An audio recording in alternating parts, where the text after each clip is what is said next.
وردہ شہزادی میرا نام ہے. عبدالغفار ابراهیمی هستم از افغانستان.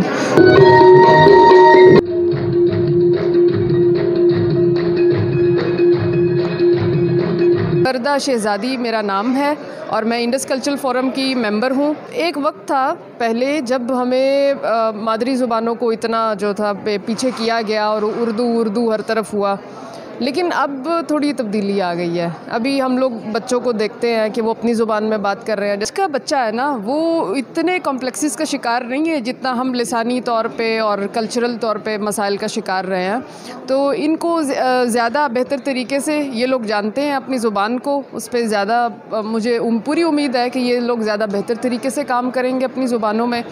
اور وہ جو ایک نگیشن تھی نا، ہر زبان کو نگیٹ کر کے ہر کوئی اردو بولے گا اور انگریزی سیکھے گا، آج کا جو دور ہے وہ ویسے بھی آلٹرنیٹ نیریٹیوز کا دور ہے.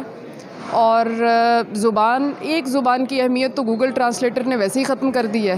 تو ابھی تو مجھے امید ہے ان بچوں سے کہ یہ بہت سارا کام کریں گے اپنی زبان. یہ انڈس کلچرل فورم جو ہے یہ ہمارا 9th ایڈیشن ہے اس کا، مادری زبانوں کے ادبی میلے کا، اور اگلے سال ہم اس کے 10 سالہ تقریبات منانے جا رہے ہیں. عبدالغفار ابراهیمی هستم از افغانستان و زبان ما زبان دری هست. آنچنانی که شما امروز در این برنامه به خاطر برنامه ملی زبانهای ملی پاکستان هستند، ما از طرف یک دوست پاکستانی خود در اینجا دعوت شدیم و زبان دری هم یک از زبانهای بسیار پر استفاده و همچنین یک از زبانهای بسیار تاریخی بشر هستند که تنها در 700 سال در هندوستان به عنوان زبان دربار و زبان رسمی استفاده می شدند و همچنان یک تعلق بسیار نزدیک با زبان اردو داره.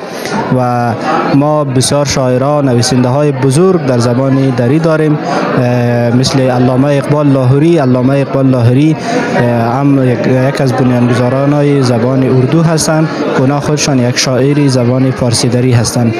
و همچنان یک از زبانهای پاکستان زبان پشتو هستند.